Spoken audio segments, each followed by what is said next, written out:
Hi guys, welcome back to another video. So today is going to be a little bit different. It's not going to be an ASMR video, and it's not going to be a travel video or anything like that. So today I'm going to be reading some of my books that were my favorite from my childhood, and I still really enjoy reading these books. And some of my dad's book, and my dad's favorite books from when he was a child. So these books, this one right here that I'm holding in my hand, is from when my dad was a child. So they are pretty old. So the first one that we're gonna read is Time of Wonder by Robert McCloskey. The second one we're gonna read is Bert Dow, Deep Water Man, also by Robert McCloskey. So we're gonna start with Time of Wonder. So let's start reading. So this is Time of Wonder by Robert McCloskey. And he's written quite a few books. And he lived in Maine. And as you know, I just got back from a 2-week trip in Maine. Some of the places almost all the places I've mentioned in this book I've been to. So, but some of the other books he's written have been One Morning in Maine, Centerburg Tales, Blueberries for Sal, Homer Price, Make Way for the Ducklings, Lentil, and Bert Dow, Deep Water Man. So I've read One Morning in Maine, Blueberries for Sal, Make Way for the Ducklings, and Bert Dow, Deep Water Man. Okay, so this is Time of Wonder by Robert McCloskey.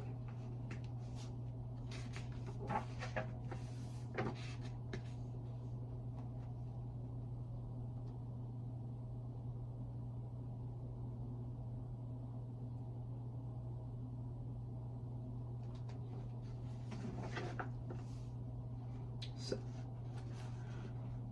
out on the islands that poke their rocky shores above the waters of Penobscot Bay, you can watch the time of the world go by, from minute to minute, hour to hour, from day to day, season to season. You can watch a cloud peep over the Camden Hills, 30 miles away across the bay. See it slowly grow and grow as it comes nearer and nearer. See it darken the hills with its shadow. And then see it darken, one after the other. Islesboro, Western Island, Pond Island, Hog Island, Spectacle Island, Two Bush Island. Darken all the islands in between until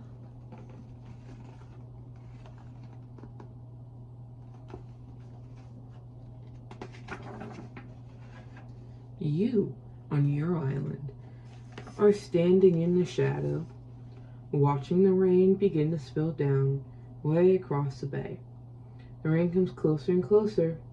Now you hear a million splashes. Now you even see the drops on the water. On the age-old rocky point, and on the bayberry, on the grass. Now take a breath.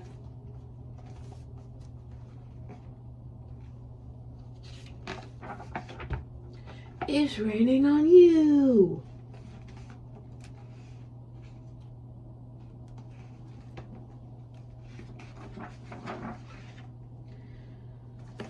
At the water's edge on a foggy morning in the early spring, you feel as though you were standing alone on the edge of nowhere.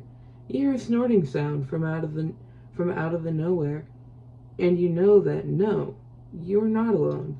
A family of porpoises is nearby, rolling over and over, having an acrobatic breakfast of herring under the bay. Then, through the fog, you hear Harry Smith, over at Blastow's Cove, start the engine of his lobster boat and go out to pull his traps. Suddenly, there is a ripple and a splash along the shore that makes you jump. It was the wake from Harry Smith's lobster boat, and you smile because you almost got your feet wet that time. The ripple disappears into the fog, and though you cannot see it, you know that it's silently gliding its way. Then another distant, unseen splash, and the gulls and cormorants on Two Bush Ledge, with their seabird sense of humor, start giggling and laughing because they too suddenly surprised by the wake.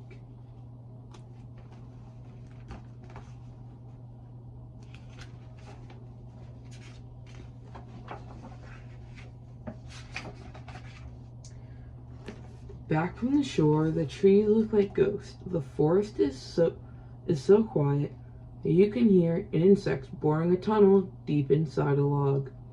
And that sound, not the beating of your heart, but one like half a whisper, is the sound of growing ferns, pushing aside dead leaves, unrolling their fiddled heads, slowly unfurling, slowly stretching.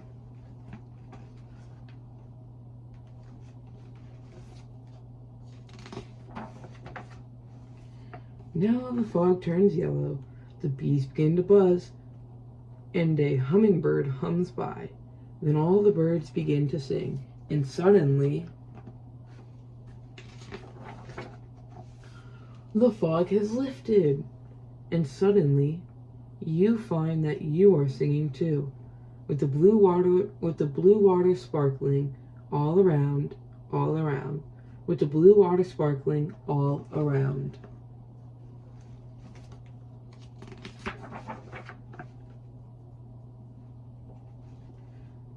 At the height of the summer season, the bay is spotted with boats, with racing sailboats, with cruising schooners, with busy fishing boats, and with the buzzing of outboards. In the afternoon, you sail among the islands.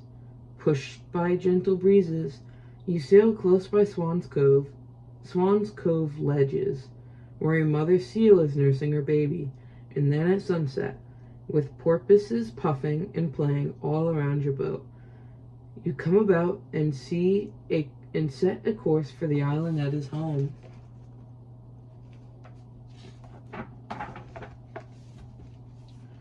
The rock on the point of the island is very old. It was fiery hot when the world was new. It was icy cold when a glacier covered it with grinding weight. This morning the rock is warm in the sun, and loud with happy noises of children who have come to spend the day. They dive off the rock and swim, then stretch out, dripping in the sun, making salty young silhouettes on the old scars made by the glacier.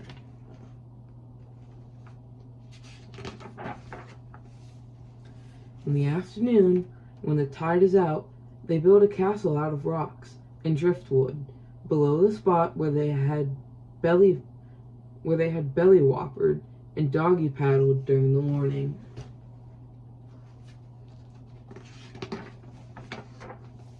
In the evening, when the tide is high again, and all your guests have gone, you row around to the point feeling lonely, until an owl asks a question, a heron croaks an answer, a seal sniffs softly as he recognizes you.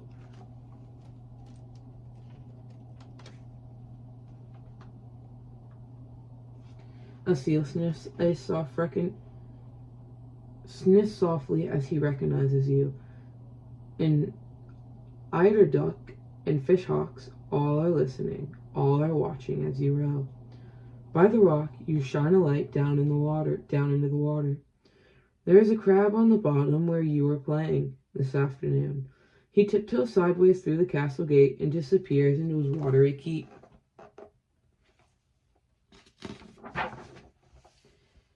You snap off the light and row toward the dock. As the stars are gazing down, their reflections gaze up. In the quiet of the night, 100 pairs of eyes are watching you, while one pair of eyes is watching all.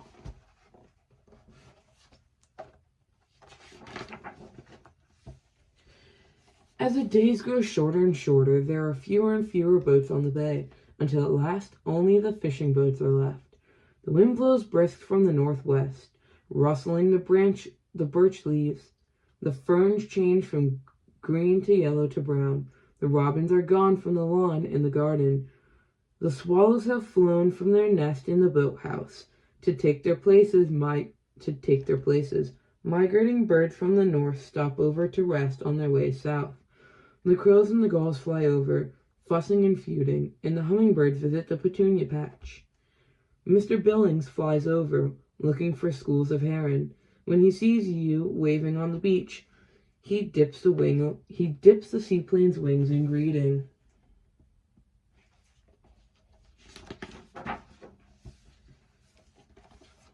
On some days, the wind is so strong that not even the sturdy fishing boats are out on the bay. Now it's time for being watchful. In the other times, there is not a breath of wind to ripple the reflection of an unusual sky. Now is the time for being prepared. Over in Blastow's Cove, Harry Smith looks at the sky and says, "We're gonna have some weather."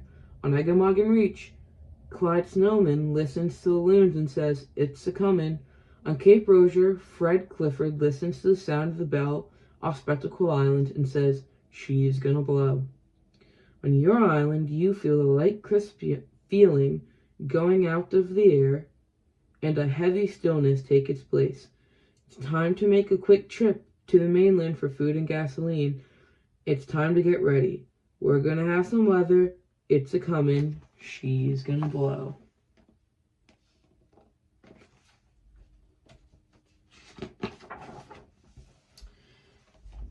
In Bucks Harbor are the cruise schooners, the Alice Wentworth, the Stephen Tabor, and the Victory Chimes.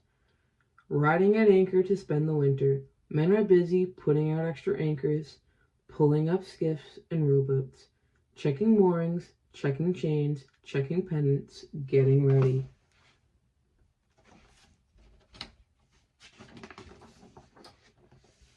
Take aboard groceries, take aboard gasoline. All of the talk is of 100-pound anchors, 2-inch rope, 1-inch chain, and will it hold? And the weather, and when. Mr. Gary strokes his chin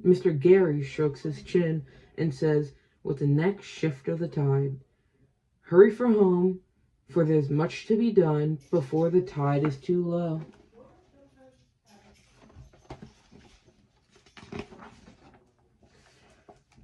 The ledges behind Pumpkin Island are covered with gulls, all sitting solemnly faced in the same direction.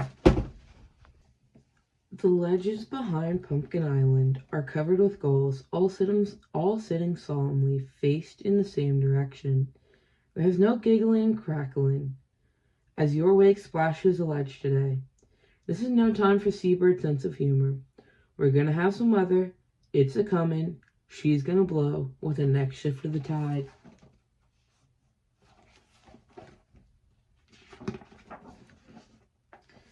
Home on the island, you pull in the sailboat, chain the motorboat fast to its mooring, pull the rowboats high off the beach.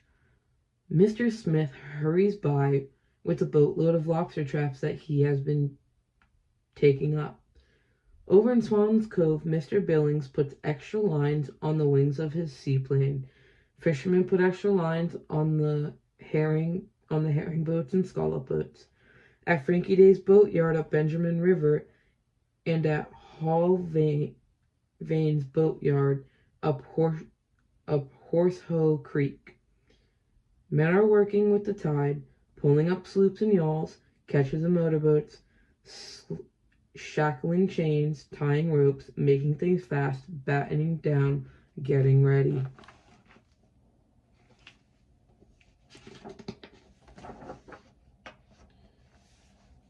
Stack the groceries on the kitchen shelves, bring in wood to build a fire, fill the generator with gas, and then take one last careful look while the calm sea pauses at dead low water.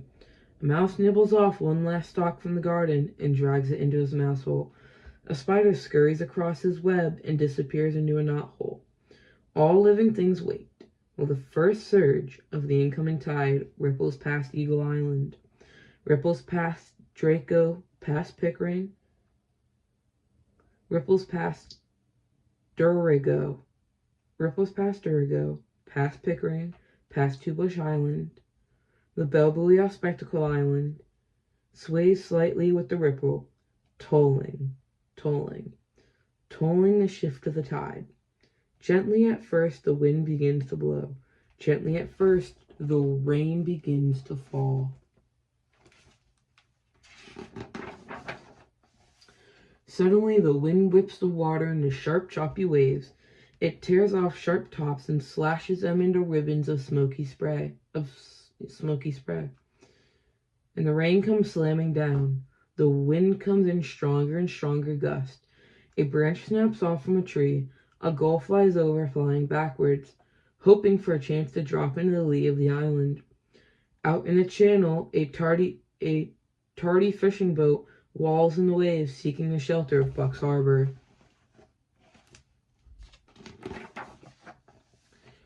A tree snaps above the roar of the hurricane. You see and feel, but do not hear it fall. A latch gives way. People and papers and Parcheesi games are puffed hair over eyes across the floor, while father pushes and strains to close and bolt out the storm.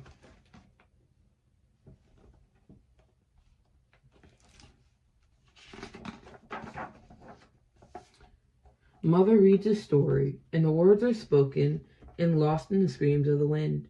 You are glad it is a story you have often heard before. Then you all sing together, shouting, "Eyes have seen the glory,"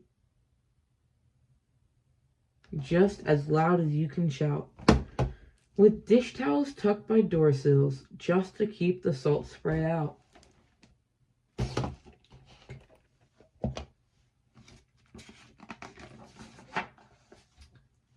The moon comes out, making a rainbow in the salt spray, a promise that the storm will soon be over. Now the wind is lessening, singing loud chords in the treetops, listening. It hums as you go up to bed.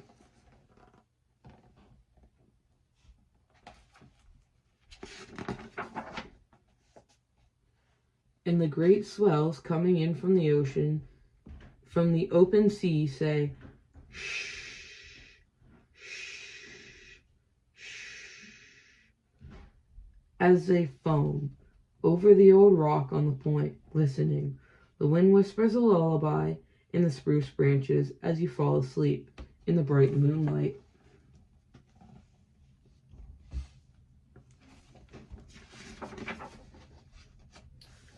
The next morning, you awake to an unaccustomed light made by a frosty coating of salt on all the windows, and out of doors, in the gentle morning, lie remains of yesterday's hurricane. Fallen and broken trees are everywhere. On the turries. On the path blocking your way at every turn. You cannot walk on a familiar path and familiar paths and trails, but you can explore the tops of giant fallen trees and walk on trunks and limbs where no one ever walked before.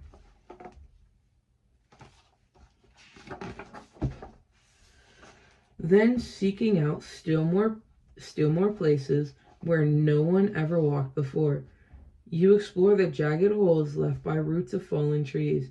Under an old tree by the house, you discover an Indian shell heap, and, poking in the thousands of snow white clam shells, so old they crumble at touch, you realize that you are standing on a place where Indian children stood before the coming of white men.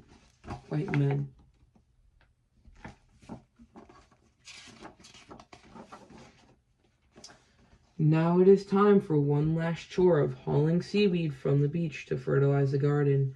Spreading the seaweed with its iodine smell, You are pleased to see that the storm-flattened sunflowers are once more lifting faces to the sun.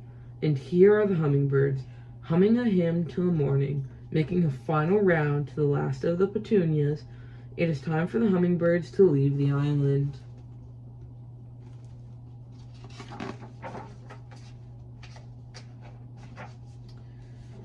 It's the end of another summer. It's time for you to leave the island too. Goodbye to the clams and mussels and the barnacles, to the crows and the swallows, gulls and owls, to sea urchins, seals, and porpoises. It's time to reset the clock from the rising and falling of the tide to the coming and going of the school bus. Pack your bags and put in a few treasures, some gull feathers, a few shells, a book of pressed leaves, a piece of quartz that came from the crack in the old rock on the point. And children, don't forget your toothbrushes.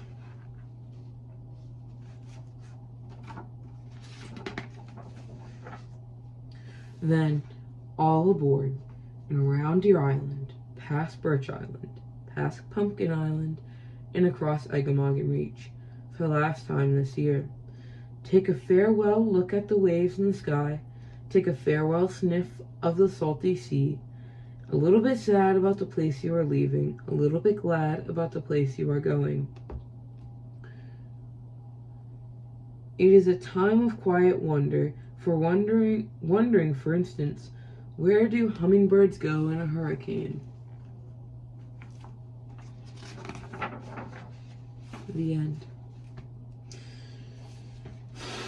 So especially the end of that book makes me really emotional, but I've been to a lot of those places, as you can see from my shirt, but I've been